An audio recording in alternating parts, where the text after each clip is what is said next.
We are ready to start. So welcome to the Easton Select Board meeting of October 24th. Please join me in the pledge of allegiance to the flag of the United States of America, to the republic for which it stands, one nation, under God, indivisible, with liberty and justice for all.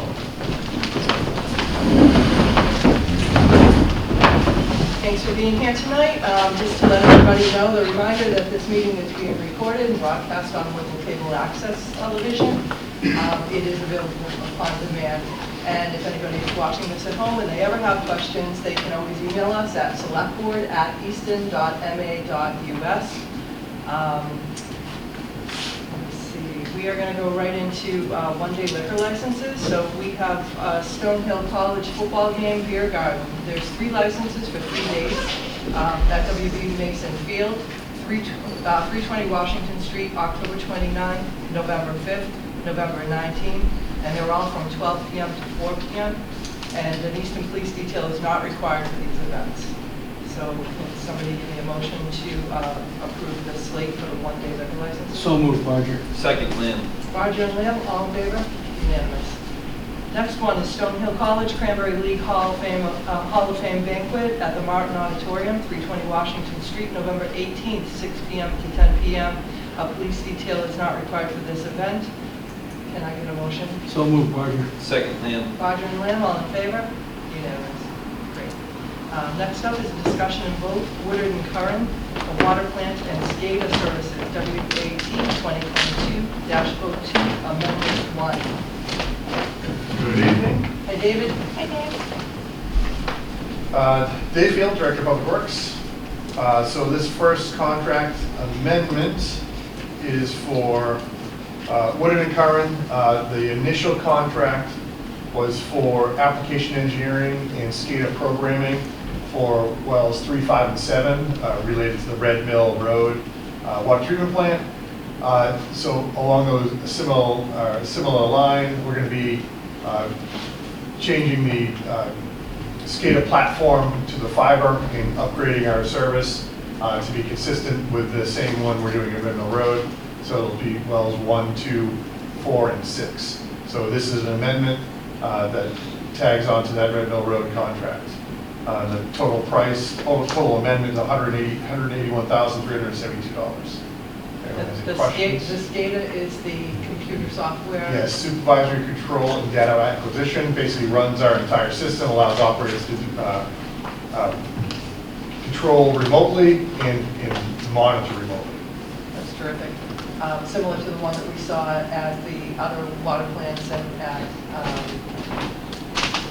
the shuttle works, right? Correct. So this is our existing system. We upgraded slightly, but it just puts it on a different platform. Right now we use radio controls to communicate with our systems. This will make the fiber the primary backbone, and the radio will be secondary control. That's excellent. Will that be on its own network and secure? Yes, that's part of the whole application engineering. Woodard and Curran's one of the foremost SCADA engineers, and so that this will be completely secured. They do actually host topics, the cybersecurity issues that are going on now. Woodard and Curran's well versed in it and actually teaches some of this. Great. Awesome. Questions? Right? Just a quick question. Is the fiber already at the locations? So that was a separate contract that you've seen earlier with Phoenix Communication. Okay. So we have fiber in some of our areas, and Phoenix is running the fiber now. Okay.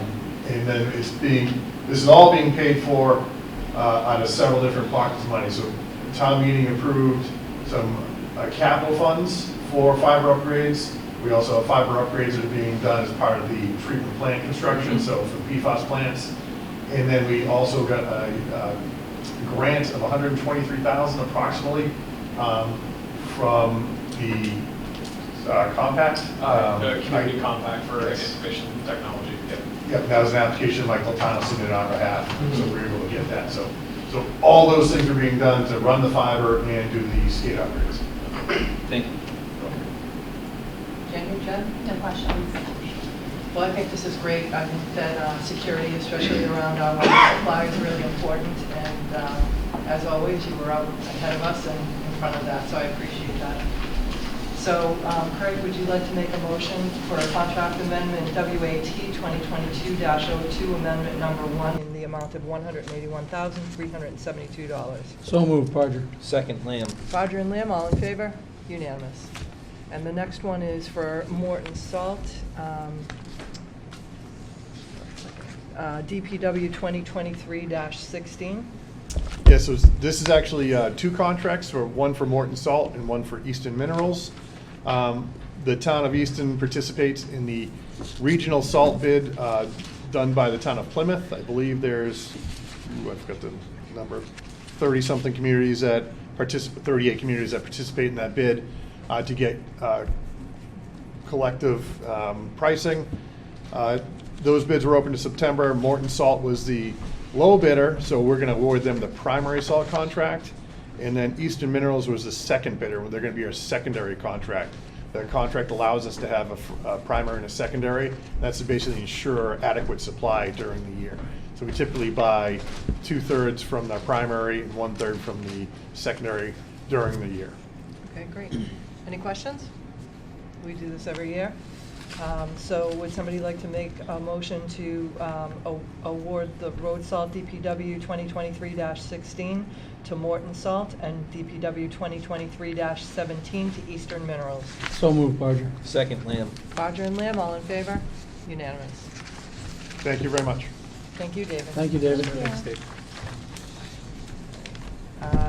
Next, for number 5, we have acceptance of a donation from Davis Healy, his campaign fund. So Davis did not run for re-election. He had $283.40 left in his campaign fund, and he put a letter in our packet that says he leaves the specific usage of the donation to the discretion of the town's administration. So it's very generous of him to do that, and we would like to accept this gift, and the suggestion is to put it into the Veterans Discretionary Fund. That is agreeable to the board. Agreeable? I thought it was a great letter. I thought it was a fantastic letter. It was a great letter, so there's some humor in it if anybody is reading our agenda packet online. So would somebody like to, and just want to say thank you, Davis. I don't know that anybody's done that in my time on the board, so it was a very creative way. If you have money left in the end of your campaign and you're not going to run again, you have to fill out reports every year, which some people find a lot of work for $100 in your $200 in your campaign.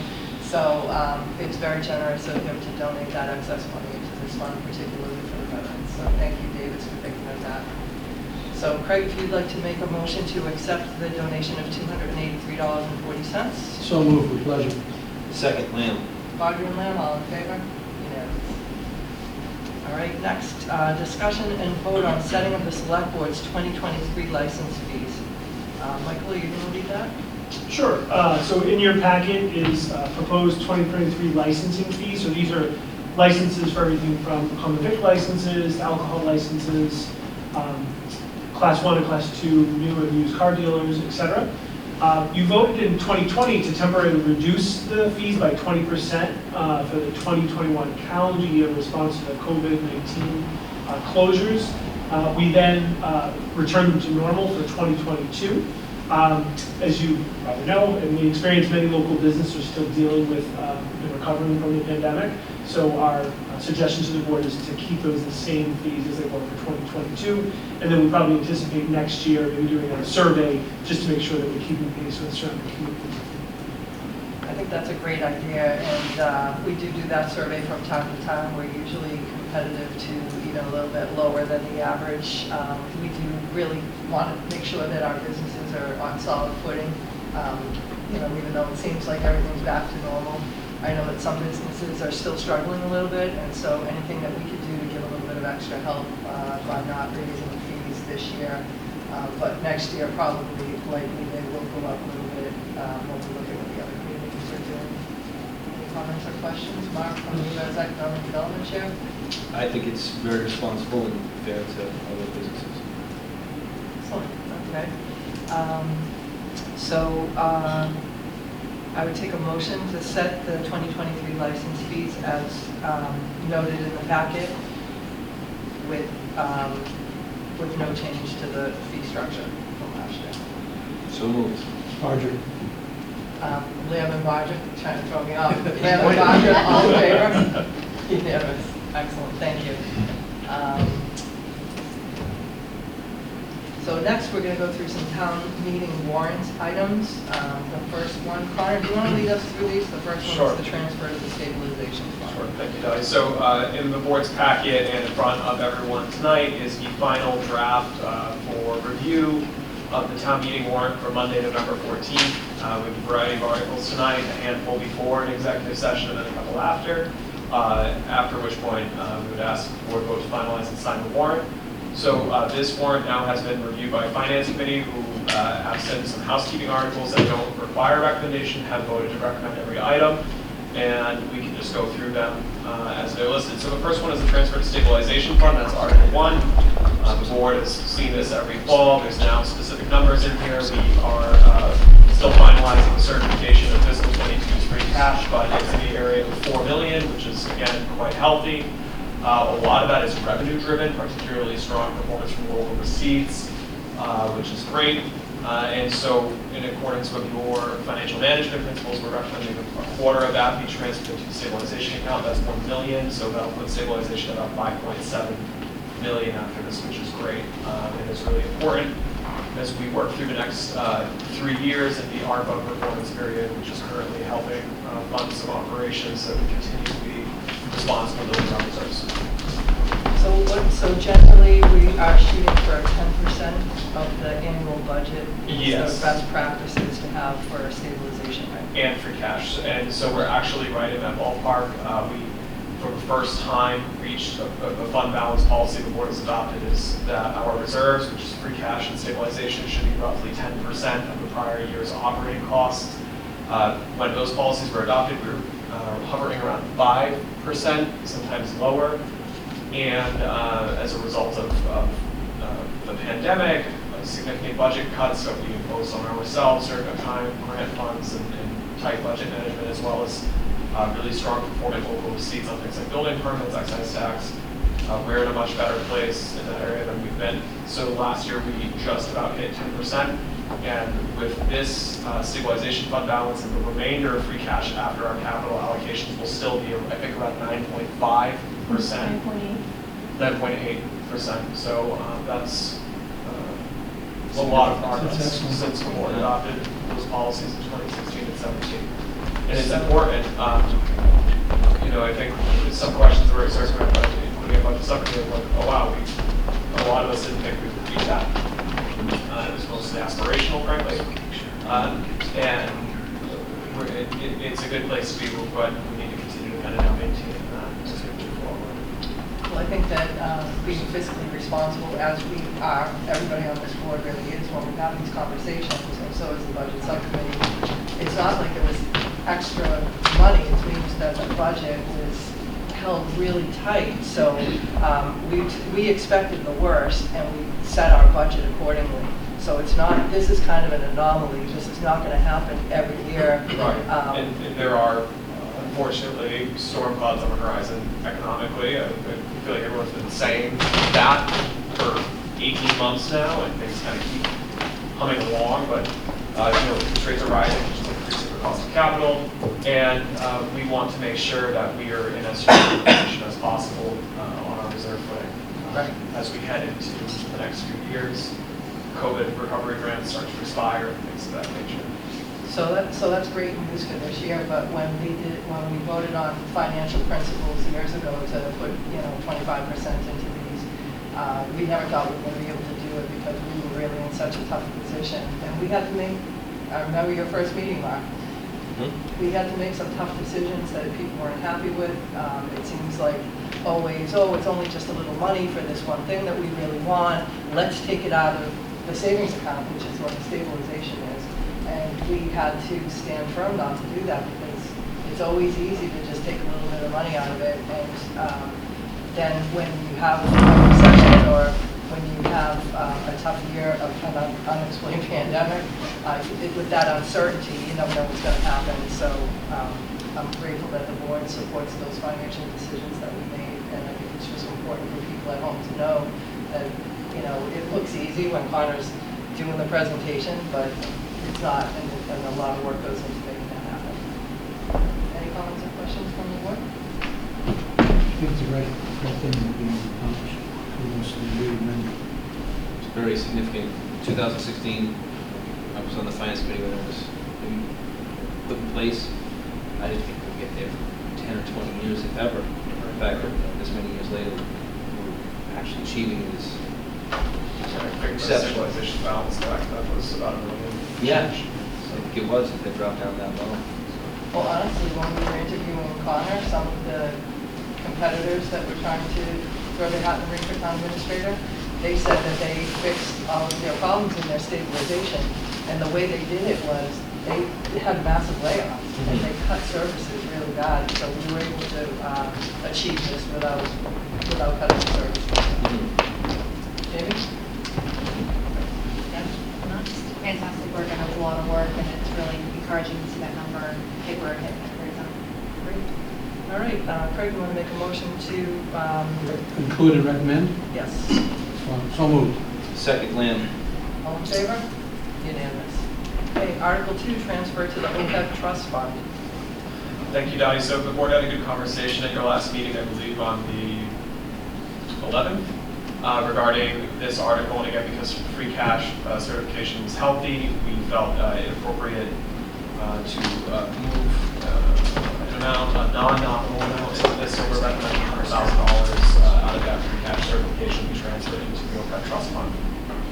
So just for people that don't know all the acronyms Sure. in local government, OPEB is other post-employment benefits. Right. So it's essentially the retirement fund for our employees. Right, well, it's the cost, the ongoing annual cost of the municipality for retiree health premiums, which we pay 75% of. So this is a specialized savings account that can only be used for those costs. We've never dipped into it, hopefully there won't be anytime soon.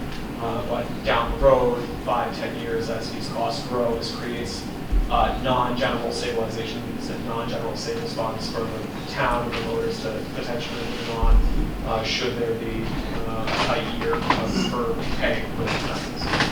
So this is a challenge in every community that a lot of communities are not funding it or very limited funding. We hope that this shows the commitment to our employees that are retired, that we do take this as a priority.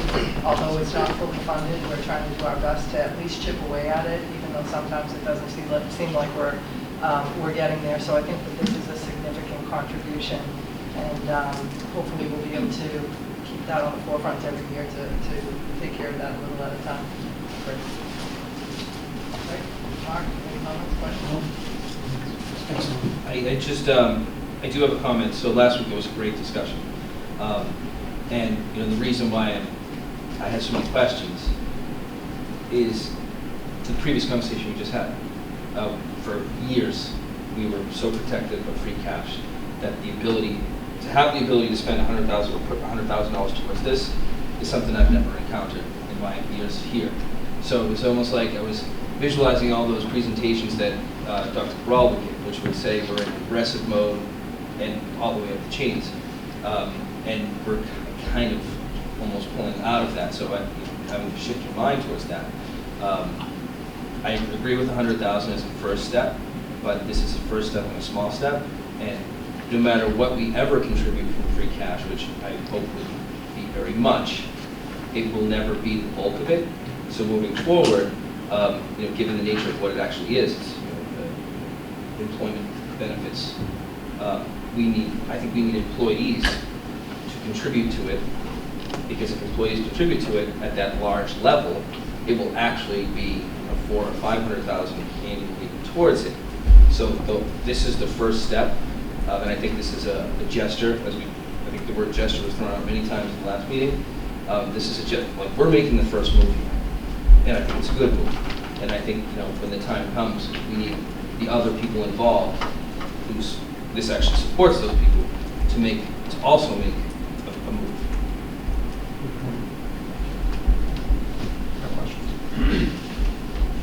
All right, so Craig, you want to make a Motion to include and recommend Article 2. Second, Lynn. Marcia and Lynn, all in favor? Unanimous. All right, Article 3, payment of bills from a prior fiscal year. This article is a housekeeping article. We don't currently know of any bills from a prior fiscal year, but we keep it in a warrant in the event one comes up before town meeting. If one does not come up by town meeting, it'll be dismissed on the floor that night. I believe the board already voted to include this. Article 3. Okay, so then I would just ask for a vote to include, but no need to take a recommendation as there's nothing substantive here. So moved, Lamb. Second, Barger. Lamb and Barger, all in favor? Unanimous. Okay, Article 6, supplemental 2023 capital budget. So thank you, Dottie. So in the warrant, and for anyone who's come in, there are copies of the warrant available here if they would like. Article 6 is to supplement the current fiscal year's capital budget. This comes from the existing fiscal 23 approved capital improvement plan from Capital Planning Committee, and it includes some items that were deferred at the spring town meeting, and we are now recommending for funding in the fall. So you have 3 police vehicles, which we typically fund on the fall cycle. Portable radio replacements for receiving end for all of our fire vehicles, so their radios are all reaching the end of life. The supplies are dated to a point where repairing them is difficult, and you can't always get replacement parts. So this will replace all of those separate on its end, has new radios being implemented, network and security assessment for information technology, computer replacements, school technology, DPW vehicles, and R&M. So the funding is from an available, a share of available funds, and I believe any borrowing. The borrowing because of the healthcare cash certification, all from available funds. This has been reviewed and recommended by capital planning and finance committee. Any questions? Make a motion to include and recommend Article 6. Second, Lamb. Barger and Lamb, all in favor? Unanimous. Okay, next, Article 8, amend the fiscal year 2023 community preservation budget. Sure, so this article is to incorporate the incremental costs of permanent financing for bond issuances that occurred after the town meeting, specifically in June. This is related to the CPA Town Hall restoration project. So town meeting voted the budget in May, the bonds were issued in June, and this is an incremental cost of the cost of borrowing as rates are on. So it's been reviewed by the CPA committee, finance committee, funds are available.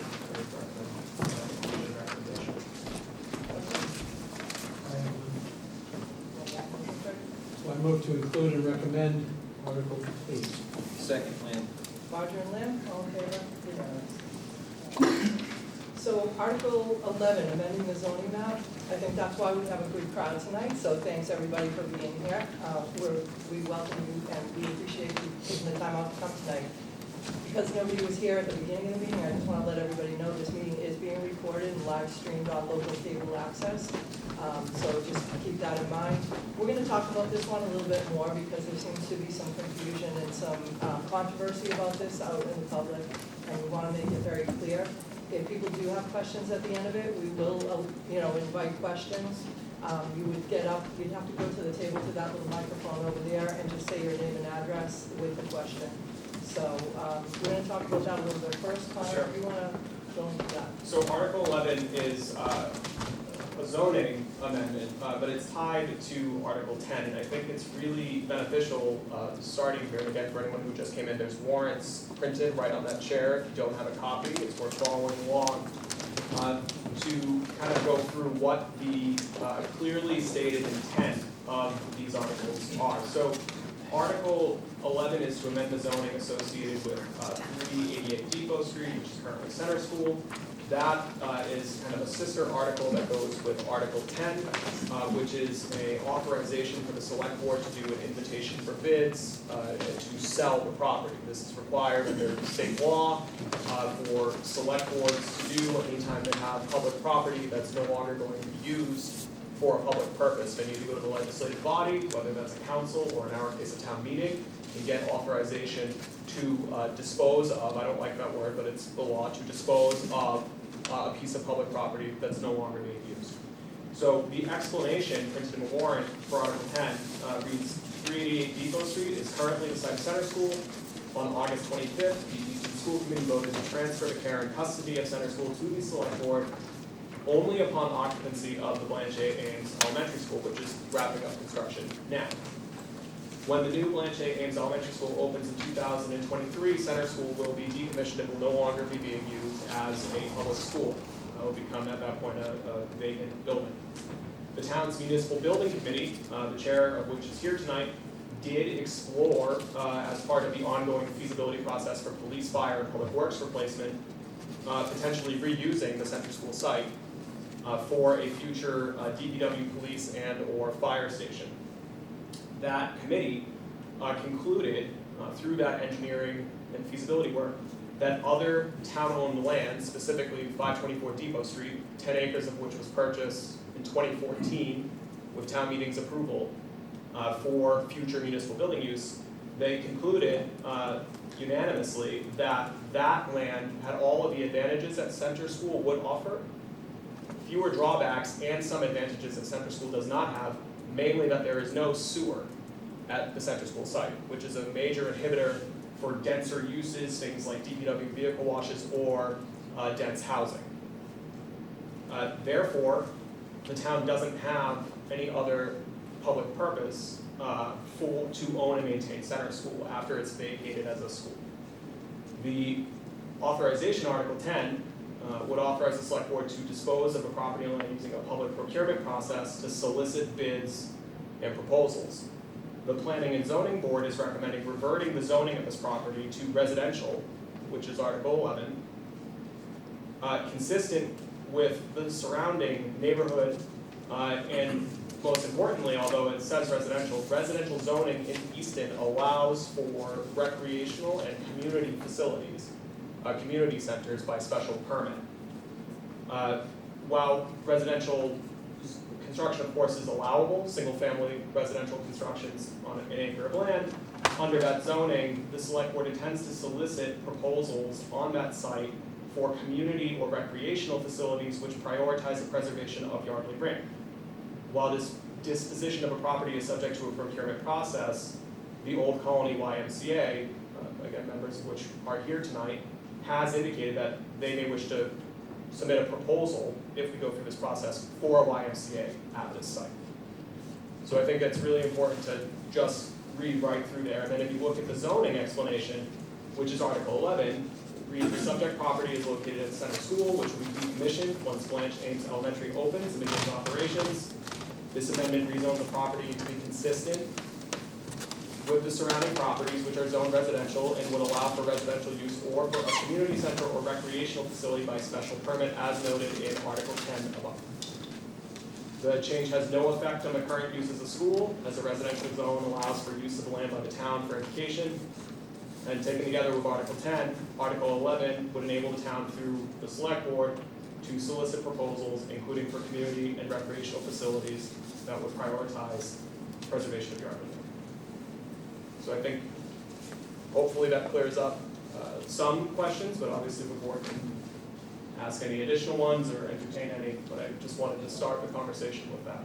So first, we're going to open up questions to the board, and then if the chair of the municipal building committee wants to make any comments, you don't have to, but if you want to, you're welcome to. Not to put you on the spot or anything, but just as a courtesy, I want to make sure that you have an opportunity to, and then if anyone from the Y wants to, and then of course the public. Since some more people came in, just want to let people know that this meeting is being recorded. We're happy to have you here tonight and look forward to your questions. So any comments or questions from anyone on the board? I don't have any at this point. Not yet. You're reserved. Well, I want to see where things go here. Sure. Okay.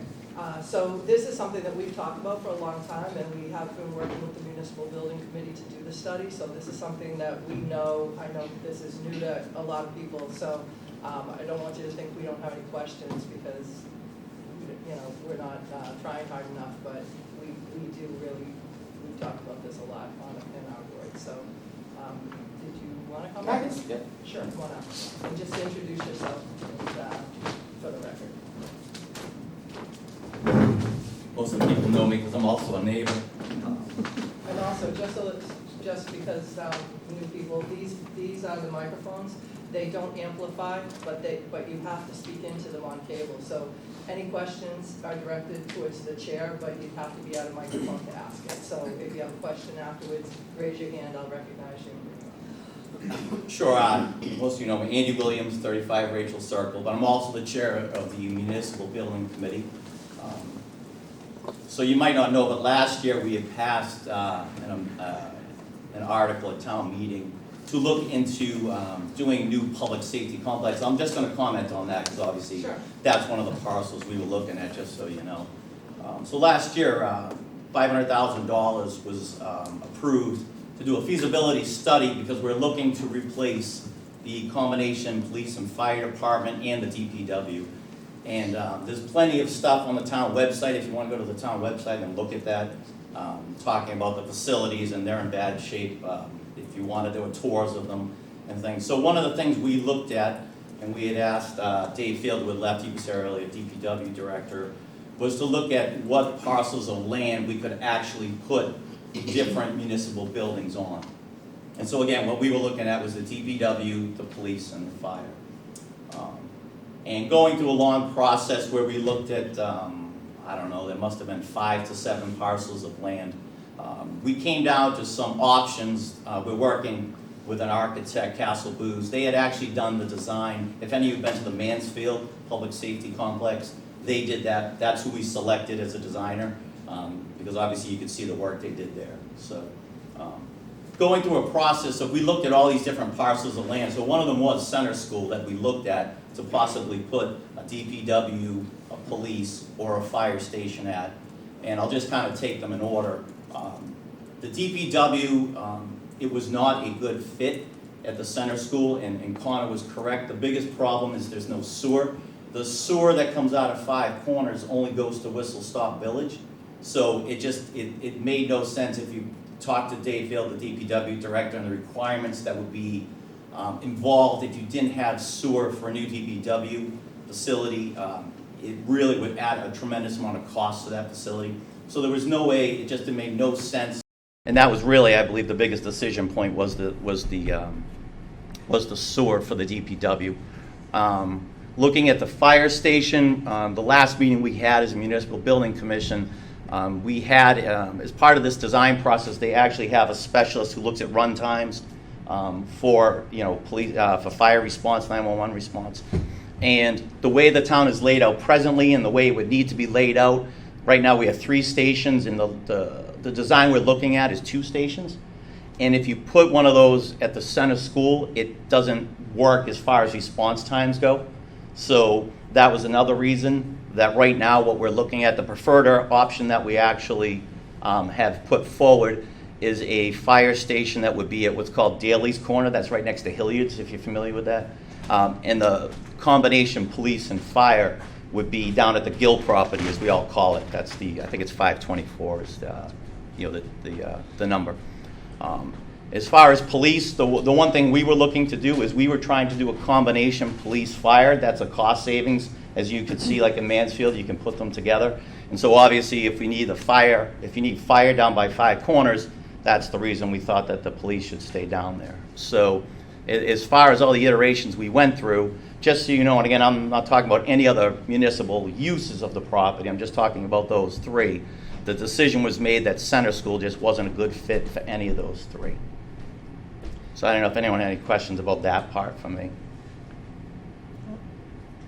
Well, thank you, I appreciate it. And, Yeah. I did, as you know, I attended your Zoom meeting the last time, and, first of all, you run a great meeting, and it was very efficient, and I really appreciate all the work you and the rest of the committee did on that. That was a lot of work to go through, having been on the school planning committee, and I think a couple of us have been on that time, we know what it's like to go through those feasibility studies. It takes a while, and you did an amazing job navigating through that, so I just want to thank you in person.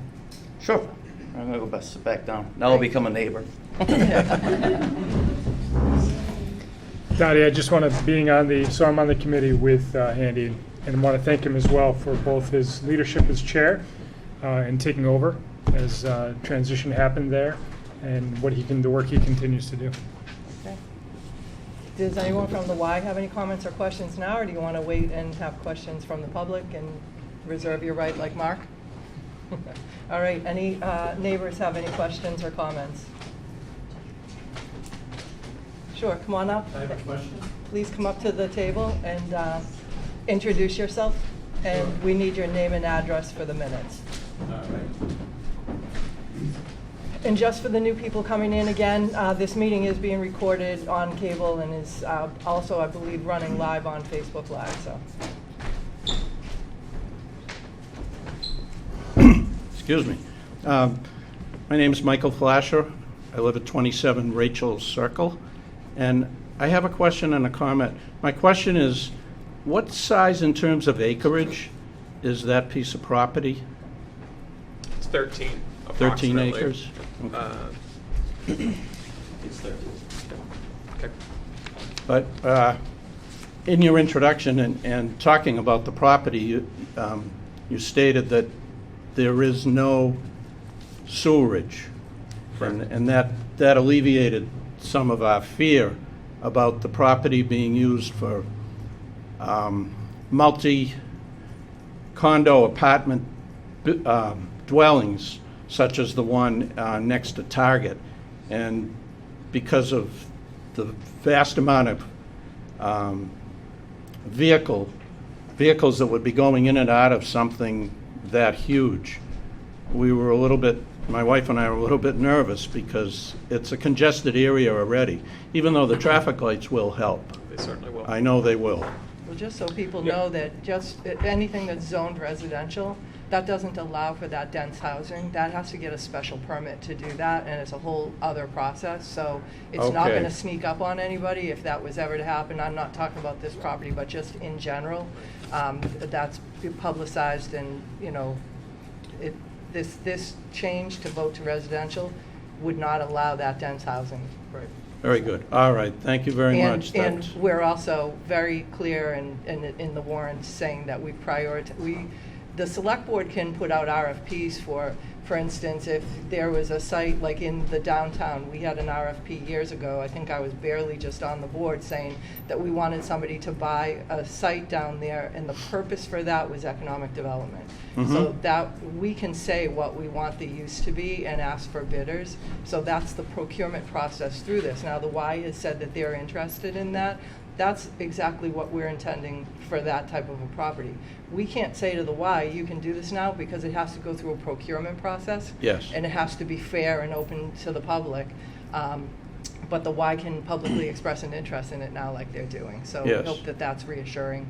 Oh, it is? So. Oh, yes, all right. Thank you very much. And the 13 acres, if it were 13 private dwellings, each with an acre, I think an acreage is about what Easton requires on a It is. private. Yeah, so good question, and I'm glad we could clear this up, hopefully, for everyone. And that's right. Under standard residential, it's one single family per acre. Mhm. So the type of project that folks apparently have some concerns about, like a 40B, that has a special permitting process that has to go through legal hearings with the Zoning Board of Appeals. That's not something that's being considered. And this, by doing this process this way, the board is laying out very, very clearly what its intent is. The invitation for bids itself will be a public document, assuming we are successful at town meeting and receiving authorization for it. And the award of any sale would be done in public meetings. So there, to the chair's point, there is no, I'll speak for board desire, but also mechanism that this could somehow be framed as one thing and then become something else. And that doesn't even get into the infrastructure aspect, which is just as a matter of, not to use a specific development, but when you have a much denser residential development, usually you would need sewer, and there is none there. So that site has some constraints already, which with the existing zoning or the zoning we're proposing reverting to, you would even if all 13 acres were dry, which it's Easton, so probably not. Especially, I mean, we know, and Rachel Circle in Kennedy is not famous for its dryness. Right. I think there's a skating rink right next to it. You wouldn't see that kind of density, even if it was just open residential bids being solicited. But the intent, as it's clearly stated in the warrant, and as the board will then vote on successively following town meeting through the winter, would be for an invitation for bids for a community or recreational type facility. All right, very good. No, that's great, because 13, even if it was 13, ended up being 13 private dwellings, an acre apiece, 13, an average of 2 cars per dwelling. You wouldn't even, it would be a rounding It error. wouldn't, no, it would not impact the vehicular traffic there. If it's All right. 24,000 vehicles on Depot Street per day, you wouldn't. Right. This number. Oh, yeah, we know. It's tough getting out of School Street and Yes. Porter. But The lights are going to help. though. It's going to. Yes, it will. All right. So Well, we thank you appreciate all your very- patience on the construction. Thank you very much. Thank you. I appreciate it. Thank you very much yourself. Oh, you're welcome. Thank you. Any other comments or questions?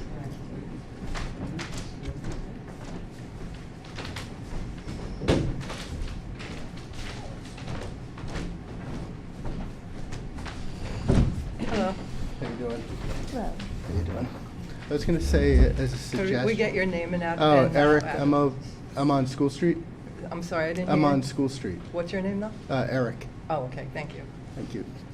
I was just gonna make a suggestion that no vote goes in until at least the YMCA has their moment, because if that's the way it's gonna go, then let's give them the opportunity. I'm not sure if I understood your question. If you guys are gonna vote on this, Okay. wait until everything's laid out. So- Don't just automatically. This vote is just to include the warrant article, include and recommend the warrant article for town meeting. So this isn't a vote to have the Y be there, or, that has to go through a procurement process. So that is not on the table for us to vote on tonight. Right, and that's, so the board has to get permission effectively from town meeting to sell this property. So we are trying, within the confines of the law, which does not allow for a direct sale, absent petitioning the state legislature to pass a special act to do so, to get that approval while laying the cards out and saying this is the intent. And again, the board would then have to, through a public process and only public meetings, make decisions on sale. And if they receive authorization from town meeting on November 14th to proceed with the solicitation process, and the board puts a solicitation package out that says we would like to see community and recreational facilities only, and then they've received a proposal that was inconsistent with that, the board could, and I'll let them speak for themselves, just say no and not sell it. Not proceeding now has challenges and risks for the town. It is not good practice for anyone who owns property, including us, to have vacant, unused buildings because they become an attractive nuisance. That's not something that the neighborhood would want. It's not something our liability insurers would want. And absent going through a process to sell the no longer used school, we then would have a vacant facility on hands not serving a purpose. So I appreciate wanting to make it that specific, but we need to go through the process to get authority first to do the solicitation. And then if for some reason there was no proposals consistent with a recreational or community center, the select board has no obligation to sell it at that point. I'd like to add too, so for the Y to raise their level of interest to the next level, this has to be in place for that to occur. So in my estimation, they're kind of at a standstill, so you can't Correct. have that occur before this. This has to occur before that. And I think it is worth noting the Y has signed a memorandum of understanding with the town that, again, has to respect the process. We all need to go through these approvals, but has stated clearly their interest in doing this. They're not guaranteed to, and again, if the Y or some other type of similar community or recreational organization does not bid on this, the town does not have to proceed. I think what's also going on is there's two factors that we need to keep in mind. One is there's a baseball field there. Mhm. There's a field that's used for soccer. There's a park there that, when the school's not in session, young kids are brought there by their parents. Right. And taking that away, I think, is a concern for everybody here, because we've all brought our kids there, we've all used it. Sure. So that's one concern. I mean, obviously, everybody here would want it to stay a park. A football field, a soccer field, something along those lines. I have a child in football. There's not enough fields in the town. It's brutal trying to find a spot to get, to use. I think we have to pay just to use the high school if we want to use that field. There's a lot to it. So what you're saying is there's no leaving it alone, just dropping the school, getting that pulled out of obviously demolished. Right. That's not on the table, and I wouldn't recommend it because given the vintage of construction, there is asbestos and other things there that would make decommissioning it for the town a significantly costly endeavor. So to do that just to maintain the kind of accessory playground structure that is itself very dated would not be advisable. We have no plans currently and no maintenance budget to maintain that once the school is not being used, right? Because then we're going to be reallocating those efforts to upkeep of the new school, which will have other playgrounds and structures and fields there. But I think that by focusing the sale towards a recreational use, and again, we don't know exactly what those proposals will be, we'll see them, it is at least consistent and kind of a nice spiritual successor, we think, to its current use. I think that you bring up a really great point, though, about like neighborhood playgrounds and pocket playgrounds, and those are things that we keep up in the idea bucket for when things change in different parts of the town, or when things are built or redeveloped or whatever. So that's just something, I think it's great to point that out, and who knows, there might be another opportunity in that area at some point, not necessarily with this project, but I appreciate you bringing that up as a point. Southeastern, I don't remember the last time they had any perk. I mean, I've lived in Southeastern a long time, and in the time that I've been there, I had wetlands behind me. They put 2 houses right up against my property line. They narrowed our street to the point that we can't get out of our street without going into oncoming traffic. I don't think the light's really going to help us much with that. We cannot get out of our street. And when it snows, they put guardrails up. We can't see to get out of our street. It's a 4 or 5 inch snow. It's like 10 feet. Well, I think that when the project is done, it's getting there, but it's not done yet, and the engineers are pretty smart, and they account for those things. If you do have a problem with that as it goes on, just reach out to the town administrator's office, and we'll take a look at that separately. Yeah, I don't want to get too far into that because that's not on the agenda tonight. And But my last thing is asbestos. I get what you're saying. I totally get it. You're talking about asbestos in a school. You're going to take it down. We can't have a park there because there's asbestos. But we can have people live there? No, that's not what he was saying. And again, to clarify, no one is saying people are living there. All right. The intent is very clear. All right, so we put a Y there? A Y is okay? It doesn't matter what you do. You're saying it's asbestos. There are abatement processes that can safely remediate for those things. Asbestos is a concern as when you disturb it, right? Yeah. That can remediate for this. No one is suggesting you can't have a play structure there because of that. Obviously, there's one there now. What I'm attempting to communicate is we will not be maintaining that site once it's no longer a school, including the things attached to it, like a playground. We do not have the sufficient maintenance budget to take care of the existing structures we have. It would not be a good investment of the public's money to be keep doing upkeep on a playground of a vacated school. when there could be sale for a use consistent with recreational uses and other things that have been identified over the years by community members as things they would like to see. Have you guys looked at it as a possibility? I don't think anybody here would have a problem with it. If we did an HOA, what could it possibly cost? I'm sorry, I can't. What would you be able to provide us a number? Is it $100,000 a year? Is it $10,000 a year For, to maintain it as a park? no, I can't, and We don't, that's not That's the not best what use we're- of that property, and we wouldn't just put a playground in a parcel like that. That's a big parcel that we want to use for a recreational building or opportunity like that. All right, thank you. Thank you. Thank you, Eric. Any other comments and questions? Sure, come on up.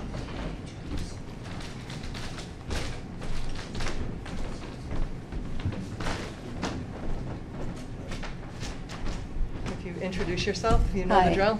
Joyce Nelson, 15 Rachel Circle, and I don't speak in public. Get that out there. right you're now. off to a great start. You're doing So anyhow, I'm concerned with the rush of doing something with the property. In the past, Center School and our neighborhood was all one piece of property that the town owned, and it was the Poor Farm. And then they sold it to a developer, and then they're like, oh shoot, we need to build another school. So after they sold it to the developer, they bought the parcel back. This is all my understanding, and correct me if anyone knows any differently. They bought the parcel back from the developer, so he probably got our neighborhood for free, I have no idea. And they built Center School. So in hindsight, I would hate to see something rushed to go forward to give up 13 acres of land in Easton and find that a little bit down the road, we need another chunk of land, sort of like when Northeastern Grammar School was sold, then almost immediately we needed all the space that we use at 50 Oliver Street, you know. So we sold it to we sold Northeastern Grammar to Doug King, and then in turn, shortly after, we leased the building at 50 Oliver Street from him. You know, so I realize that the building is a huge liability and a safety issue. So I wonder how much it would cost to level it and get rid of it and kind of sit on the property for a little bit is a consideration. Or this is right here, this is the Council of Aging building, right? How long is this a suitable size facility for that? So one of the things, we are really grateful to the taxpayers of Easton for funding the brand-new school. And Yeah. that's going to be open in January when the kids come back from vacation. So we're super excited about that. We had the fortune to have, the school planning committee has seen it in the past couple of months, and I think the public's going to be amazed. That's a big project, and it took a long time to get there. The next big thing that we're looking at is to be replacing the DPW, fire, and police, because those buildings are all, 50 to 75 years old. And if you've ever been in them, or you'd like to get a tour of them, please do so, because they're really disgraceful, and that has to be the next thing. We're going to have to ask the town for more help for that. Mm-hmm. And while we're doing that, we're also putting in place programs to help our older people, because we know that, any kind of change, even if it's not a huge amount on your taxes, it's still an amount. So at the same time we're looking at this, we're instituting programs to help our older people or our vulnerable people with that potential. I would love if it was a blank check, that we could build something, the town could build something on that. It's just never going to happen in my lifetime. We don't have the money for that, and I don't think we have the taxpayer appetite to do that. So when we make decisions about what happens in the town, it's not just the select board, it's looking at the master plan, the open space recreation plan, affordable housing plans. We're looking at all the plans that the community worked on together to say what we need, where we need it, and how we need it. So, what you said about the center school, in that must have been like 75 years ago, right? It was That would have been 450 in the 60s. in the 60s. So we're a lot better now, the way we do our planning than back then. And, you know, there's The NEG wasn't that long ago that transpired. It kind of was, though, because that was before we had a lot of the tools in place that we use in the planning and decision-making process. It doesn't seem like it was that long ago, but we have updated all of our planning documents and so forth since then. So, again, you know, we try to maximize what we have there, opportunities, you know, when they happen and somebody's interested in the land, and it's going to do something that's really beneficial, not just to the whole town, but particularly for that area, we're going to take advantage of it, you know. So going forward, if this goes and this gets, I want to say almost like offered as a facility for the Y, what if the Y explores and then they decide against it? Then at what happens at that point? Then the select board can choose to do nothing. If there's another bid that's advantageous, I mean, we don't know what we would get for bids. We don't know if anyone else will bid. But we want to make the RFP, the request for proposal, Available to them. available, but it's going to, so we can't put out an RFP that says we're looking for a nonprofit institution to come in there and they have to have the name start with a Y. Like we have to open it up for, you know, other places to bid. Maybe we get other offers, maybe we don't, but we'll have to make that decision as we get to it and see what happens. Right now, we have had a lot of conversation with the CEO of the Y and their local team, and it's very mutually beneficial, and, you know, that's all I can say about that. If I could also just share, I completely appreciate your concerns. They're very valid and really good points. But you know, the suggestion to wait comes at a risk, and the risk is the Y not doing this, and then somebody else doing this. And this is, in my belief, I believe it's a great location for a Y. So I don't want to miss that opportunity, and this has to happen for that to occur. But again, your concerns are, I completely appreciate that. If I could just add, and I agree with Selectman Lamb, these things can feel really sudden because folks usually don't spend their limited free time going to, no offense, Andy, municipal building committee meetings. But we've been exploring these options publicly, and you know, trying to get folks engaged, going to, you know, the Harvest Fest at NRT again.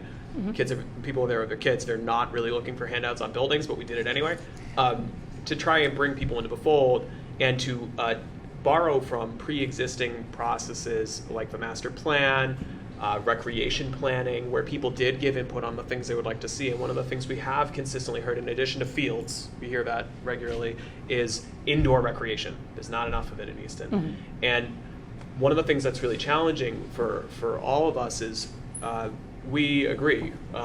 Frothingham Hall, although I think Public Works and a lot of grant money have taken this a long way and are getting a lot of life out of it, and we're getting some good use tonight. The level of need for Public Works, Police and Fire is so severe that this gets knocked down the prioritization list. Not that it's not a priority. Oh yeah. Well, I totally get it. right, and so what we're trying to do is be thoughtful, because it's already going to be a huge enough project and a big enough ask.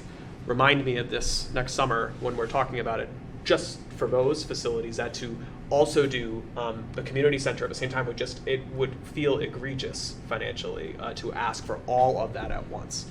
And so one of the things that we try to do is look at, okay, what tools do we have available, and do we have opportunities in front of us to perhaps put out a request for proposals, and in that you can request, and the board may, you know, some of the things that can be considered are not just price, what would somebody offer for the land, but perhaps if there's sufficient size, do you make community space available inside these buildings, right? So that could be a way, depending on what people bid, where you can accomplish some of those things that you're discussing without us simply appealing to voters for a debt exclusion override, which those are opportunities that don't present themselves frequently. And I think another thing that's important to keep in mind, outside of the fact that these things have been being reviewed by citizen committees. It's not just staff folks like myself.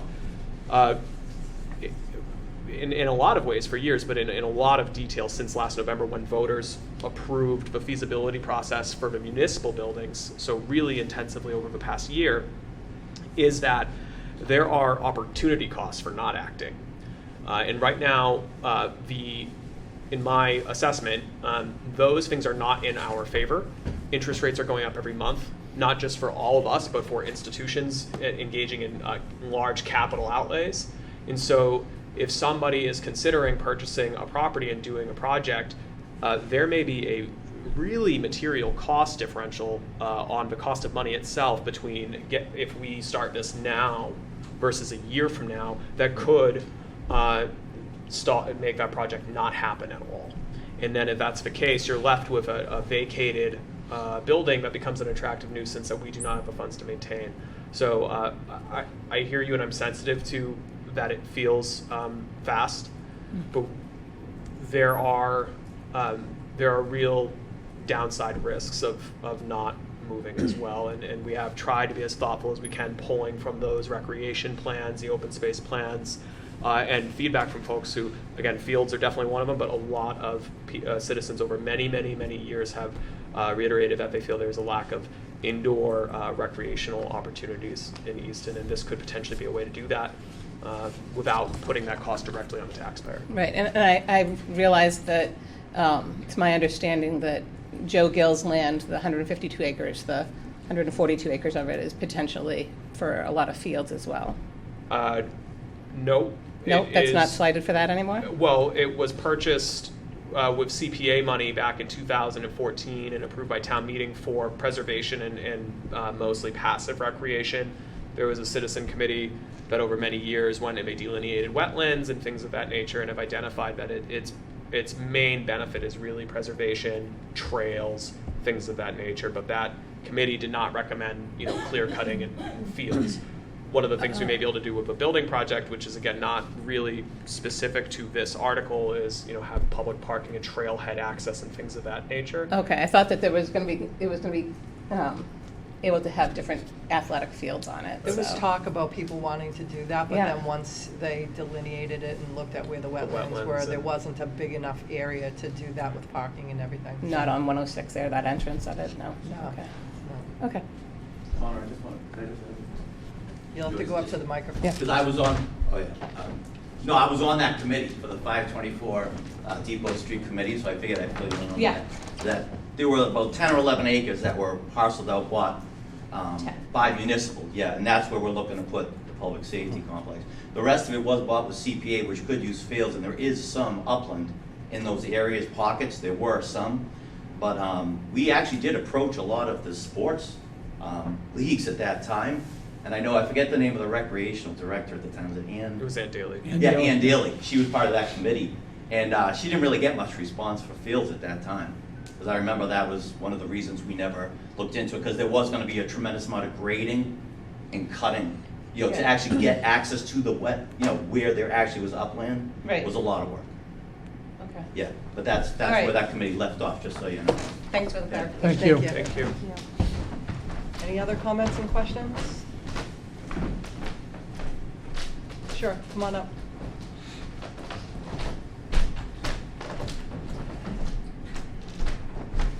Scott Boland, I live on School Street.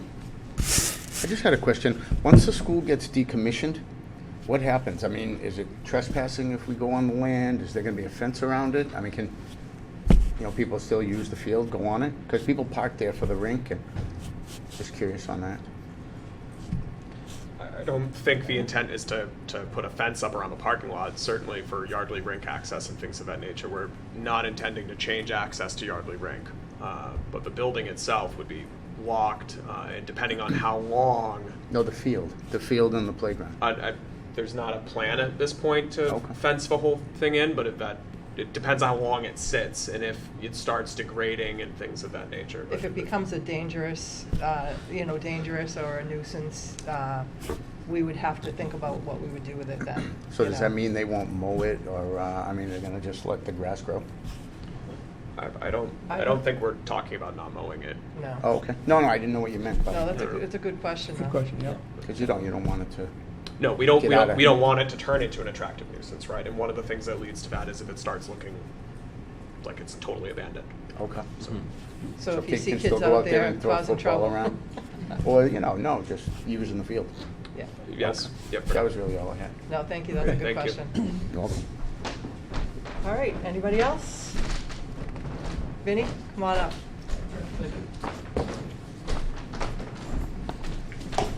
Good evening. I'm Vinny Marturano. I'm the president of Will Colony Y.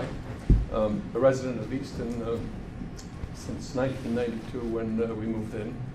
And I think this is the first time in 20 years I've been in this building. It kind of looks the same, particularly my youngest child, who's now 32, Tommy, went to nursery school here way back when. So just to give you a little background how we got here tonight. So YMCA services in this community really go back to this building in the early 70s. I arrived in 1992, and I live right up the street. But so for many, many years, we were here really through the generosity of the Frothingham Memorial Corporation. And principally this facility was a nursery school, so many of you, perhaps grandkids, all grew up here, and there was some, particularly some teachers that I think, really were legendary in terms of their work with kids. And we also, of course, had young kids programs, and so for many years that was really the scope of Y programs here in town. Subsequently, in early '92, Dr. Miller was, when the school was still in use across the street, and Dr. Miller was principal. For many years, we had a before and after school relationship with the school department, so that and again, this had to go back probably into the early to mid '80s anyway.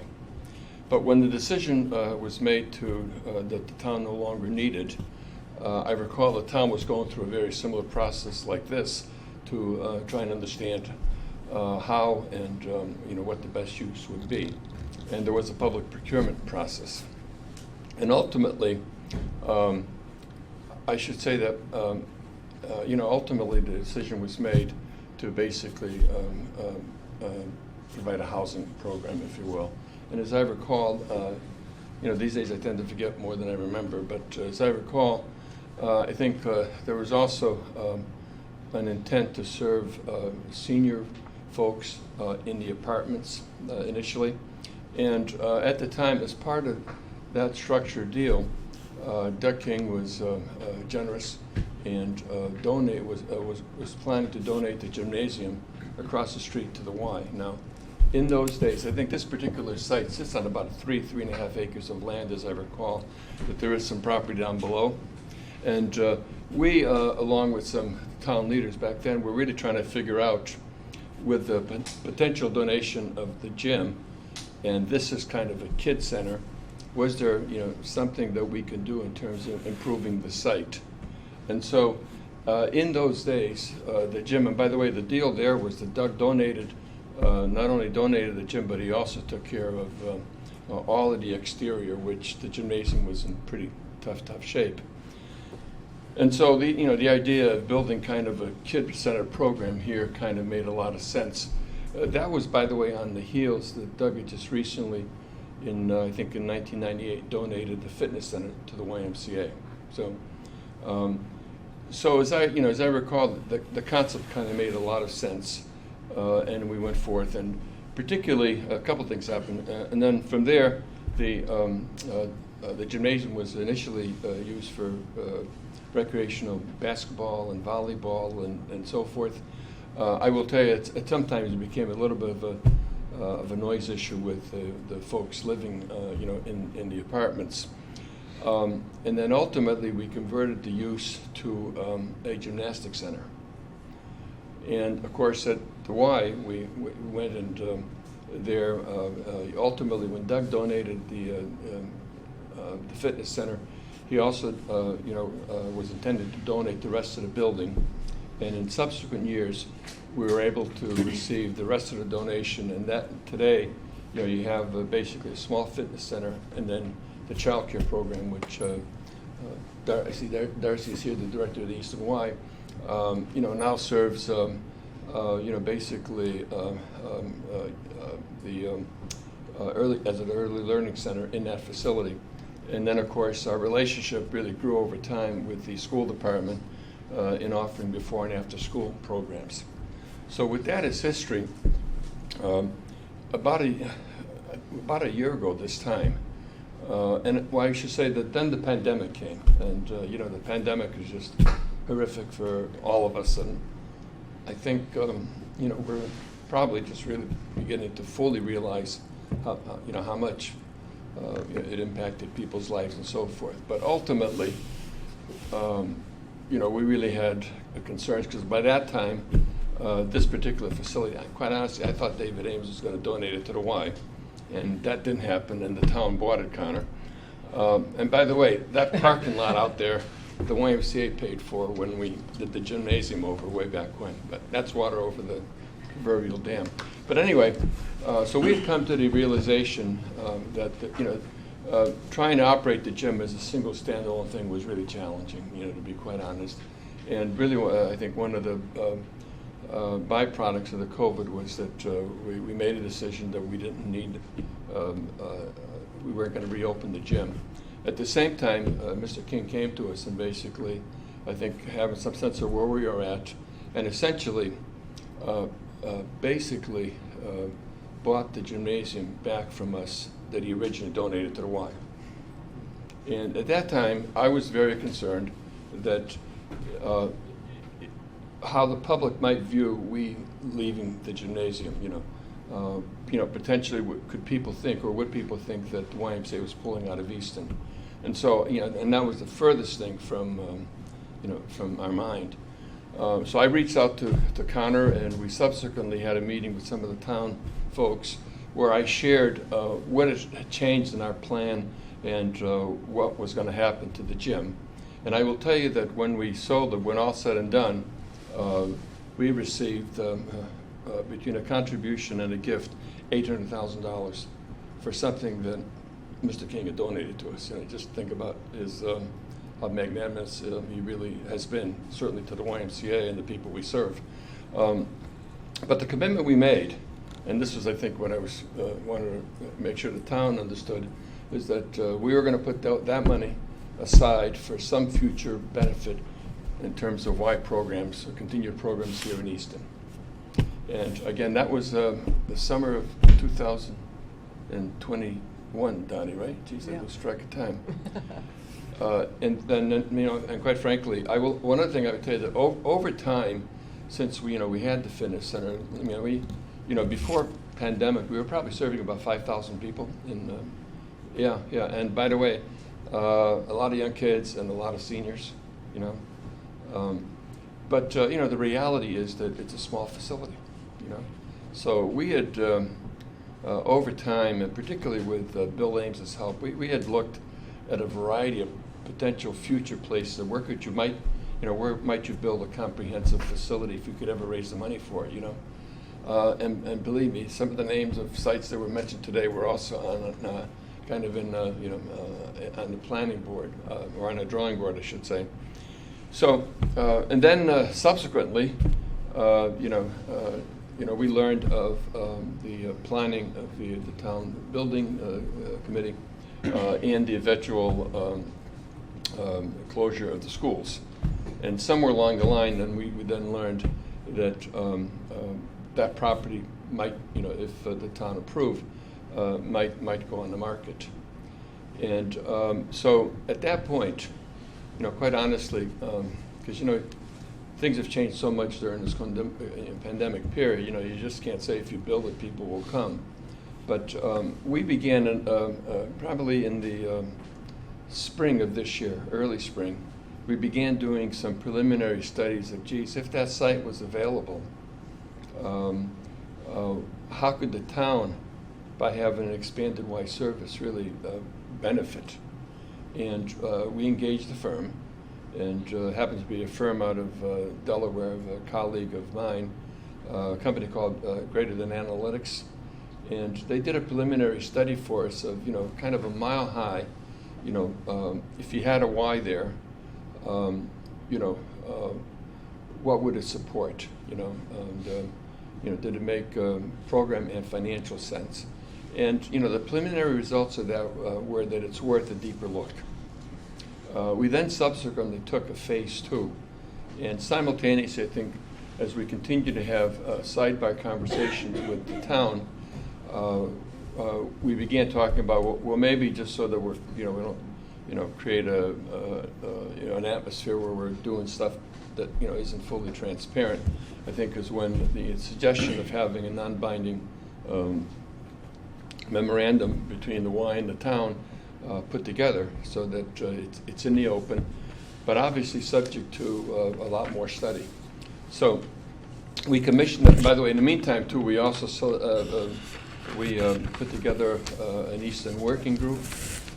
By the way, and the way we're structured, just so that you have a little further context, we have a general board of directors who I work for, and then each one of our local operating units have a local branch board, if you will, so that here in Easton, the former chair was Courtney Palm from Northeastern Savings Bank, and the new chair is Ian Hopkick, I believe. But we also have a bunch of, the corporate board, which is the legal body. We created a committee of 6-7 people, I think all but maybe one are all Easton Town residents. And at this point, I'm not at liberty to share their names, but all longtime Easton residents who have been engaged in this community in a variety of ways. So we embarked on a second phase, a much deeper study, and we're just seeing the results. To be quite honest, I just saw the preliminary results today, and some of you may have seen it. We had, as I recall from the data, just under 2,000 people respond, and this particular survey was targeted at our present members of the Y, past members, people involved in program, and then there was also a blind group that essentially were people that weren't involved with the Y. And all of it was really intended to help us get an understanding of, where is this community today program-wise? What's most important? If you built a Y, or you had a greater Y presence, what kind of services should be there? So we're just beginning to unpack that, if you will. And some of the results, I will tell you that from what I'm told statistically, the number of responses that we got were significant, which is an indication that people know us. And again, generally speaking, I think we had approximately 1,400 residents who responded to the survey who were either past or present members, and then we had, I think, about 250 non-members, and that both are really a very high count, if you will. So all of it really geared at trying to help us understand not only the market, but at the same time, what would you do there? Because believe me, I think everything has changed during this pandemic, and the kinds of programs and services that people see as necessary have changed to some degree. So that's kind of where we are at now. So no firm decision, but I think the idea, quite frankly, it's just been 30 years that I live in this town. I think I'm probably still considered a newbie, but it's time that if we can figure out how in the world to do it, and by the way, it's not going to be cheap. Can we build a centralized, a facility that's comprehensive, that's diverse? Now, part of our understanding with, I think in our memorandum is certainly a recognition of the Yardley rink. I mean, heck, my kids certainly skated there for many, many years, and then of course I think also a conversation. We call in terms of services for seniors, and we have tons of seniors that presently at the Y. But I think we used to refer to it as active older adults. I'm not quite sure what what we do. Is that what we still refer? But obviously a YMCA is a community center. Community center where people can come and grow and be engaged in their community and for themselves and for their families. And to, quite frankly, help build a stronger community. So that's kind of where we're at. I think if there's any, question of, is this real? We've invested a lot of time and effort. Still a lot more to go, but it's progressing in a positive direction, and we'll have to just see how we end up if it can all possibly come together. But I'd be happy to answer any questions, and I kind of wanted to wait to the end so that if there were comments that I could address, I would make sure that I would. Any comments or questions? One question. Can you, excuse me, can you come up to the microphone, please?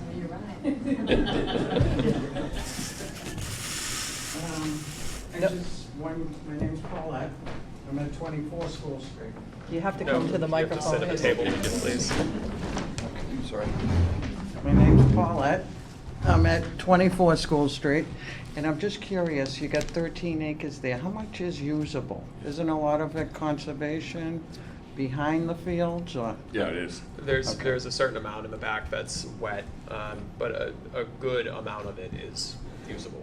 You don't have any idea? I think about of- 3 acres, but don't hold me to it. In the 3 back acres is is wet. usable? In the back. No, not 3 acres usable. not usable for sure. Oh, okay. Yeah. 'Cause And then, I of know course, it you goes have pretty far the back. area around the actual Yardley rink. Yeah, That would because have I'm some like a parameters. butt right there to the Yeah. conservation Yeah, yeah, land, yeah. we couldn't do too much back there Yeah, yeah. because of that, Yeah. but that's all. That Yeah. was my only question. Thank you. Thank you. Well, if there's no other questions, we have still a long meeting ahead of us. I do want to say, I really appreciate people being here tonight. We don't usually get a lot of crowd, which kind of hurts our feelings a little bit sometimes, especially on important topics. So I know that it's not everybody's favorite thing to do on a Monday night, but honestly, sincerely, if you have questions, email us. We always respond. I respond on behalf of the board. Tell people that you had a good experience here. Maybe your friends will want to come sometime. Come to town meeting. And no, in all seriousness, this is what a meeting like this should be. It should be people coming in having respectful dialogue. We appreciate that. We're essentially volunteers. Most of us have full-time jobs outside of this. We're, daughters, sons, mothers, husbands. We're just regular people like you that live here. So when we can have a great conversation like this, it means a lot. And I know that a lot of people don't like to speak in public, so I really appreciate when people get up and do that. We understand that that's tough. So thank you for making the time to be here tonight. Thank you all. Thank you. Thank you, Benny. Thank you. Thank you, Vinnie.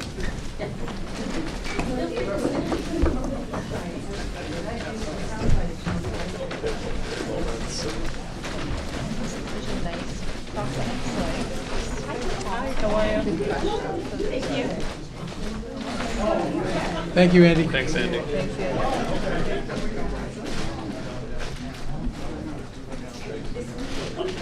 Thank you. Thank you. Thank you very much. Thank you. Thank Have you. a good night. Appreciate it. Thank you. Thank you for coming. We've been at Rachel Circle 43 years. We were nervous. I jogged through there. We love it there. Yeah, I'm in your neck of the woods. We love it there. I hear you. And, but now, we're not. Good. That's great. Thank you very so much. All right, so we need a vote to amend the zoning map, or to include Article 11 to amend the zoning map. A vote to include and recommend. So I move to include and recommend Article 11. Second, Lamb. Bodger and Lamb, all in favor? Unanimous. Great. Excellent. So we're now going to go into executive session under Purpose 3 of Mass General Law, Chapter 30A, Section 21A, to discuss strategy with respect to collective bargaining with all town bargaining units if an open meeting may have a detrimental effect on the bargaining position of the public body, and the chair so declares. Following the executive session, the Select Board will return to open session and will begin with item 9 listed below. We are expecting maybe 15 or 20 minutes. It's not going to be that long, so there's nobody here left in the public, but if people are watching at home, just keep us on pause and we'll be back shortly. We need a motion, a second, and then a roll call vote to enter into executive session. So move, Barger. Second, Lamb. Bodger and Lamb? And Barger, yes? Lamb, yes? Stebbins, yes. Stacy, yes. And Full Janetti, yes. Thank you.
Anybody need to use the restrooms or anything before we go back to open session?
Board meeting of October 24th. So the board did just have an executive session, and I'm pleased to say that we unanimously ratified the following contracts: the Easton Patrol Officers Association, the Easton Police Supervisors Association, Professional Administrative Employees Association, Southeastern Public Employees Association Clerical Unit, and Southeastern Public Employees Association DPW Unit.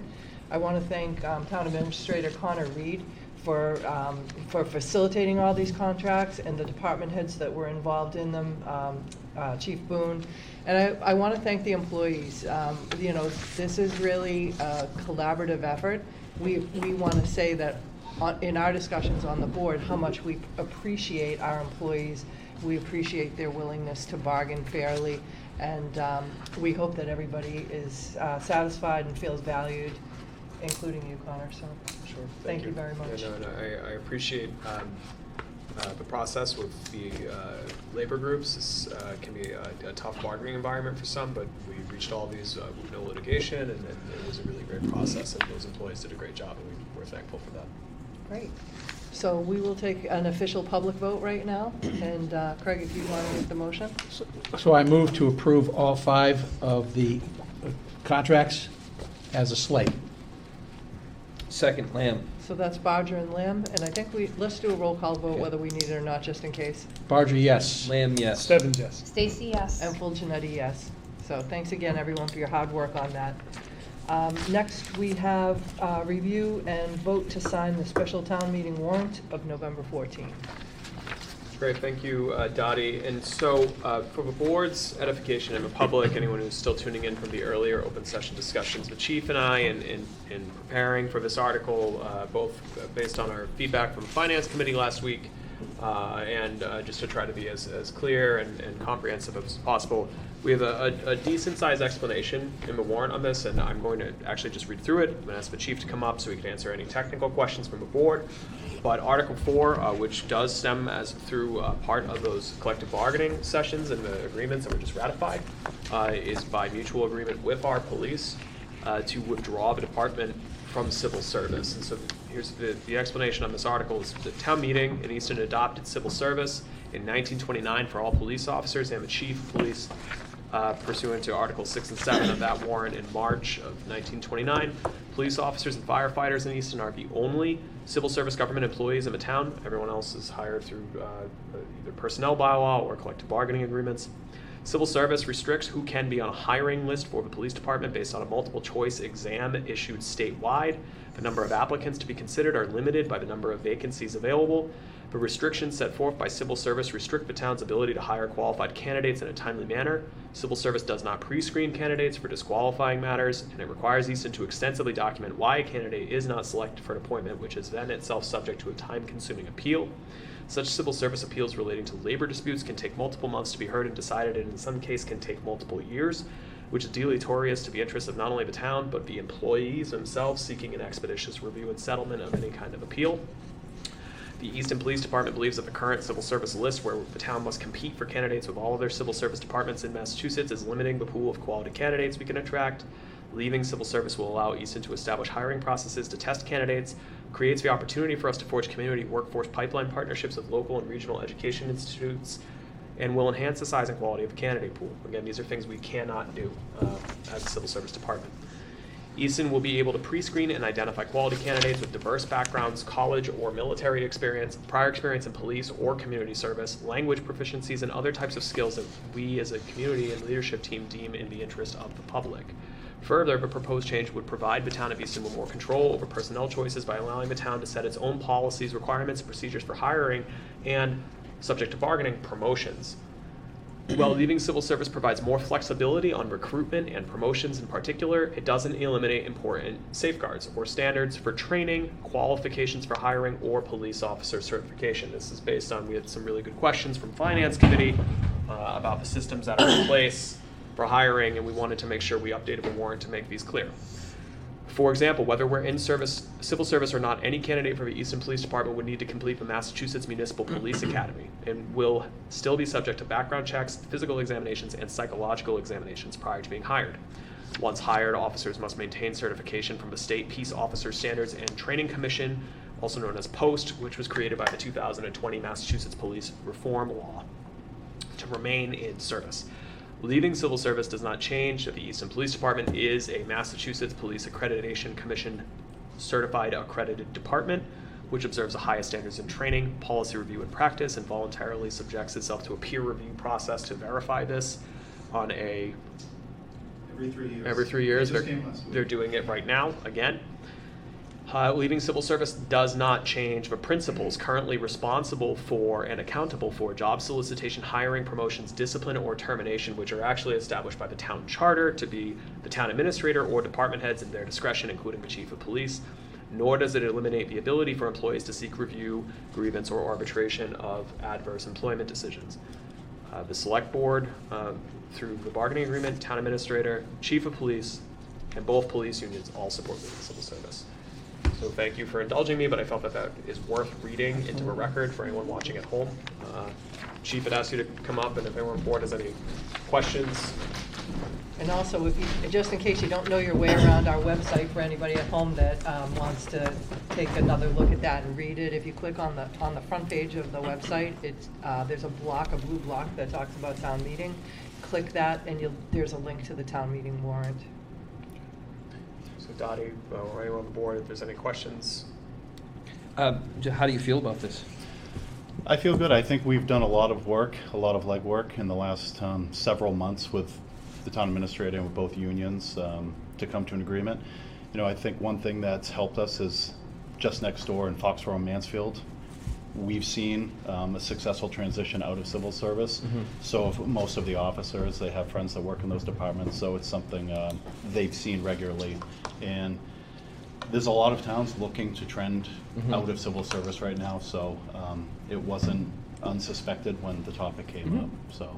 Is there anything you will, is there anything, by being in civil service, is there anything that you'll regret not having the ability to do? Like, is there a downside? Just to play devil's advocate. I mean, I fully support this, but for transparency, is there anything we'll be missing by being out of it? I feel like we'll have more flexibility. We'll be able to do more with it. So I don't want to say there couldn't be a downside at some point. I don't know Mhm. if there would be, because I think it's really given us total local control over the hiring process, which is what we really want. That was what Yeah. in my mind, it was just screaming, it gives us latitude, it gives us freedom to be in control of our police department. You get control of that without the state, getting in the way. Right. And I think another point, I don't think it's in the article, is all existing personnel will still have their civil service status as well. So it's not like removing them once they reach promotion, Mhm. then they'll be out of the civil service system. But there is still a mechanism there where existing employees carry that status with them. So. Right, And, until promotion or. Right. I'm sorry, but I think it's worth noting, our ability to withdraw this comes from how we entered into it. Correct. So if you, under Bring state that up. law, you leave civil service for what you got in. And, Mhm. and some towns did that through petitioning for a special act, which is subject to state review. Other towns like Easton joined by a vote of town meeting to accept the state general laws. And so leaving is just Mhm. repealing. Fortunately for us. Yes. And I think it's worth noting, I mean, back in the 1920s, the civil service is not a system without merit. It professionalized hiring in the public sector, which had not happened prior to civil service. Prior to civil service reform throughout the United States, things used to be systems of patronage for, political campaigns. And you didn't have professionalized public management and hired managers whose responsibility to an elected board existed in that way.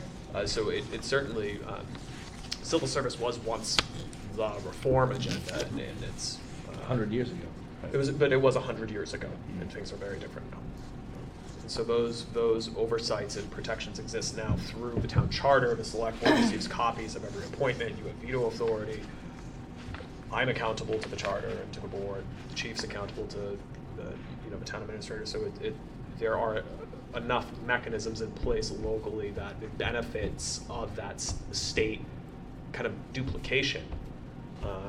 Right. Are Yeah, not I there. think that's important to know too. It's not really changing how we bring a new candidate on. It's really changing how we identify those people. And advertise. And we can have different recruitment opportunities now. Mhm. We have a criminal justice program in the regional school. Maybe we see one in the public school side. Right now, the only real option we have to encourage people to recruit, it's, hey, you gotta take this civil service exam every other year. I think now they're flexing it so it's every year, but other than advocating you to go take this state exam, there's really no mechanism for me to hire a Mark Yeah. Lamb to join the police department. So that hurts us, because there's a lot of good candidates that we can't hire because they didn't either take the test or they didn't live in Easton at the time they took the test. And Or the time the test was being administered didn't line up with the personnel and staffing needs of the department. Right. Right now, if you have a candidate who's a criminal justice student at a regional school or at one of the area colleges, and they're from Easton, they love Easton, they want to serve in the Easton PD, you would have to send them to Quincy. Is that right? Or wherever the civil service exam is being administered. Yeah, I mean, whenever it's being administered, assuming we have openings, and then they go onto a list, and depending on their score, they may not even show up when Right. the chief pulls a list. So there's no mechanism for soliciting Right. folks in the community. And we're in that process right now. I did call for a list to hire another officer, and we're 6 weeks into me calling the list. We're just finally able to get to interviews this week. So it used to be a real paper game, like faxing, and now it's just an email game Mhm. with civil service, just to even get that list and pull those candidates. And a lot of them don't meet the qualifications, and we don't know until we've already interviewed them. So it's really just an exam to get your name on a list, but we're still doing the comprehensive backgrounds, we're still doing all those things, so that won't change. Now, I have a question about transfers in, and correct me if I'm wrong. But from my understanding, if somebody wants to transfer from another department, say they're a sergeant, they can only transfer in as a patrolman. They go right to the bottom. Is that correct? Under civil service? Yes. So the way the rules are, you could transfer at the same or a lower rank. So I don't know of anyone that's ever left as a ranking officer and gone to another department as a ranking officer. They've actually given up their rank to start over somewhere else. That happens. I know that regularly, happens, and yeah. that also prevents people from leaving departments, and limits your pool. And I also understand the flip side of that is, you don't want to enter into a department as a superior when you haven't really earned that amongst those group of people. Right. I understand that as well, but so your ability to bring in somebody at a sergeant level is you always had that. You through civil service you do. You and do now you technically. still have the latitude for it. Yes. Okay. Yeah. All set? I'm all set. So civil service does give a certain number of points to military veterans, right? Correct. So, and how will you, I know you can identify people, is there any benefit given? So in our promotional policy that we worked on with the unions, we do look at military experience, education levels, all of that would factor into to the candidates. Okay. Is it still a point system? We didn't develop a point system per se, but it's part of the criteria that would be factored in as original appointment. Right, and I think for promotions, we're moving towards an assessment center, which is a process we've used for hiring chiefs, where you would bring in usually other chiefs to run role play exercises depending on what rank.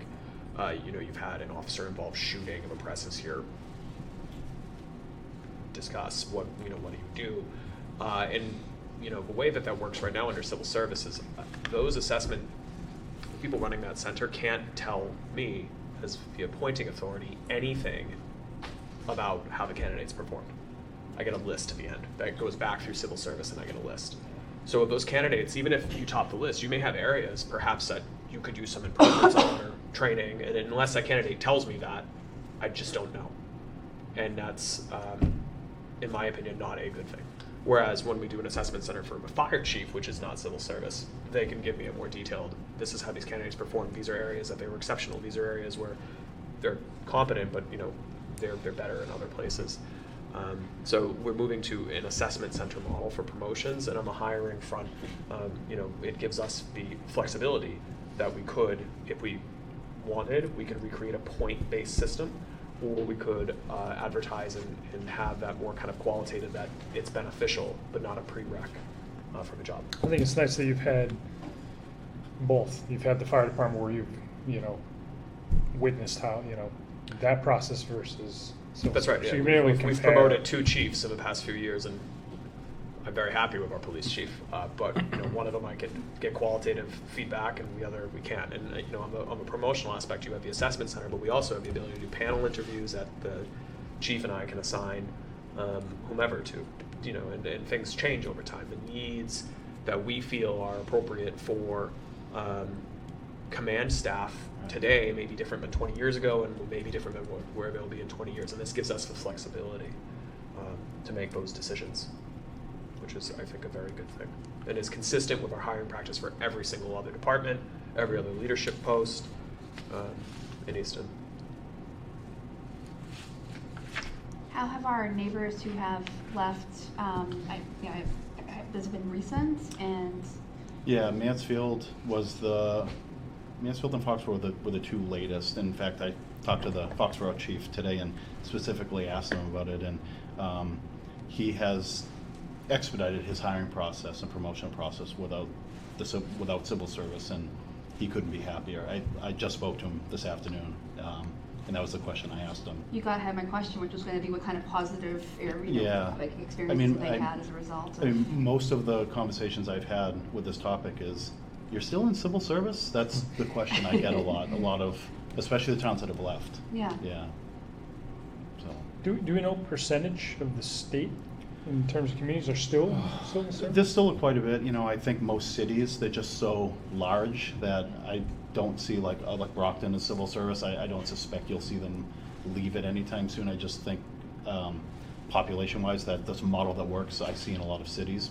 I don't have the data really right now. I know the trend, and I've seen reports on it. There's been all types of governor statements about the process of getting out and why it's better. So there's been a big jump out of it in the last 5 years. I can get the data for you to see We'll look a at the numbers. ballpark, yeah. But it's not, it feels like this is a huge change, but it's becoming much more typical, particularly for police. Fire departments are starting, but I think more police have Yeah, left. I mean, 20 years ago, it was, everybody was almost in civil service. You like really saw that shift in the last 20 years, and now you see there's towns around us, you know, that I know are trying to get out right now that are still in. And I've already gotten questions from other towns since I've become the chief at chiefs meetings. How are you guys making out with your negotiations? They're looking to get out too, and just in Bristol County, this town's are looking to get out. Great, So, thank you. Yeah. But if they got in by a legislative act, it's a little bit more complicated to get out. We're lucky that the way that, and that was good of you to bring that up, Yeah, Mark. that's why I pointed out, we're in a very fortunate position. And great that everybody's in agreement, so. Right. You know, this should be not controversial at all. No. But I know that over the years, when you've tried to hire, you know, new police, it just takes so long. And then if they don't get through the academy, and you've got to go back and start that process all over again, you know, we look and then we can't hire like a ton of extra people because we can't have that payroll burden for excess people. But when you have a bunch of people that retire, or if somebody's injured on duty, or if there's all of a sudden an unexpected, you know, quantity of people that can't serve, and then you need to hire 3 or 4 people, it's a process. I mean, I found in the last 5 years, a lot of people take the exam, but they really decide at the last minute they don't want to be a police officer. So if they are the top names on the list, we have to send out more notifications, wait 10 days, and just keep going back and forth. It could take months before you can actually get to the interview process because you have to work through that timing. So that the original appointment for police officers is very tedious just from the civil service perspective. Craig, anything? No, I remember working as a state employee, the kinds of problems we had in hiring people. So I think it's a great idea and a great process. I love that you brought up about Southeastern Regional School and their criminal justice program. I know that Bridgewater State University has a really great criminal justice program, so it is probably a really good opportunity to look at diversity on the police force and have a bigger reach to the local communities in Easton and around us for candidate pool. Absolutely. And if we can identify someone early that we want to hire, we can help them on that path, which right now we really can't, other than go take the test and hopefully you end up in the top 3. That's really the only thing we can do right now. So we could carve out paths to help them in their career. Well, I believe I heard it from you, and I've heard it from other police that, you know, grew up in the town that they live in, and they were inspired and mentored by people that are on the force or the school resource officer and want to stay local. So, I mean, those are great success stories. And I'm one of them. Right. I came from the product and of being a homegrown kid, and so I looked up to those people. That's why I wanted to join the police department. So it'd be nice to try to pay it forward. Mentoring those students locally is that's just a great concept. Yeah.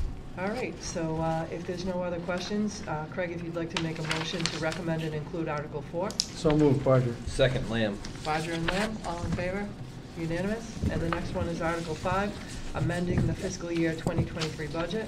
Great, thank you, Dottie. Chief, you can stay up there if you'd like. I was going to say, I think I'm part of this next one. Right? Yes. So there's a supplement in your package, and we'll have it online as well, and we'll hand it out at town meeting as we do for budget supplements. This article amends the current year budget, including funding of the first year of collective bargaining agreements, including those that were just ratified, and other employment agreements, as well as making adjustments in revenues and other fixed costs. So if you look at the supplement, and Wendy, you can come on up if you'd like. We have adjustments of just over 1.1 million, with obviously matching revenue. With limited exception outside, so IT is relating to ongoing network security costs, and then police are more personnel driven. The rest of these adjustments on any department are related to the bargaining agreements. and are relatively nominal in the scheme of the budget supplement. For police, it's a larger number, it's 225,000, but this is attributable to a few things, including how slow hiring is.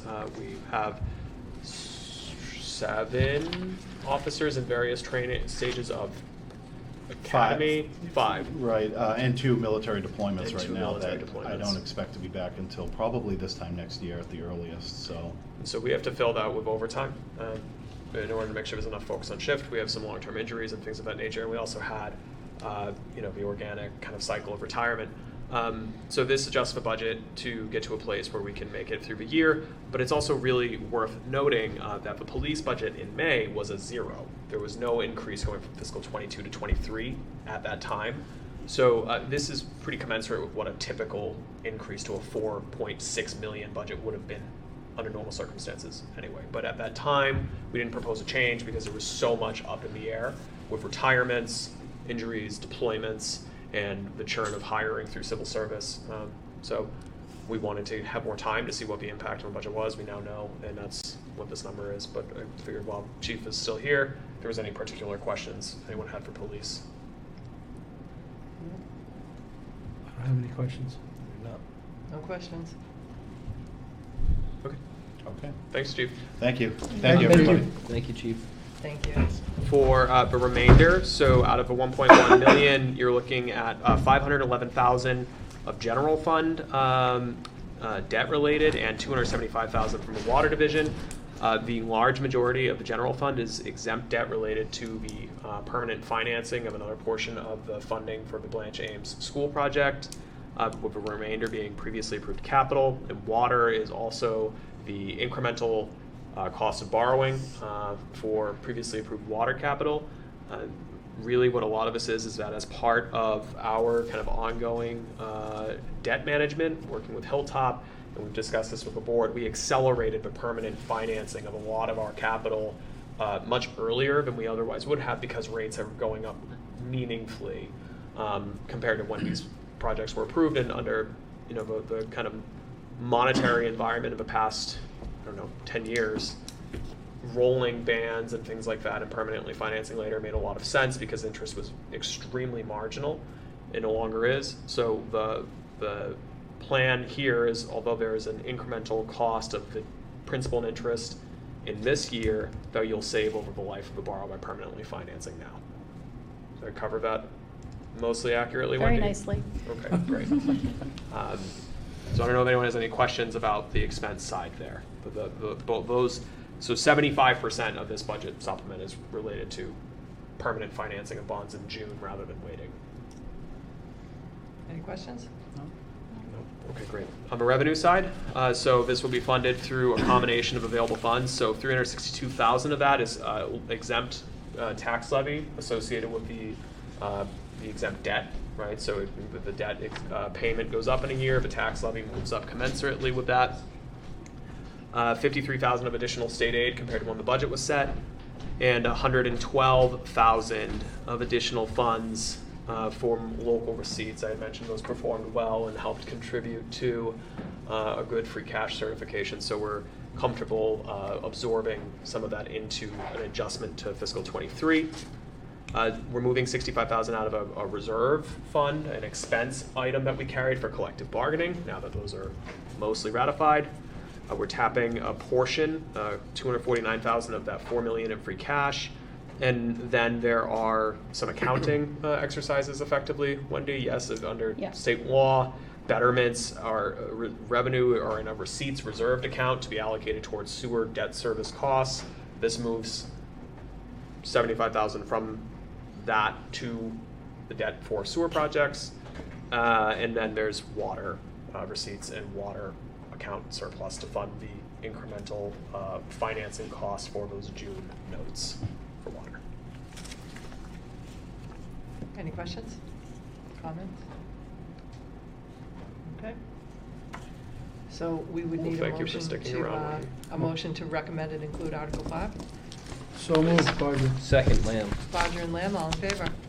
Unanimous. Thanks for being here. Thank you, Wendy. Wendy. Sorry we Thank kept you so late. Okay. Thank you, Wendy.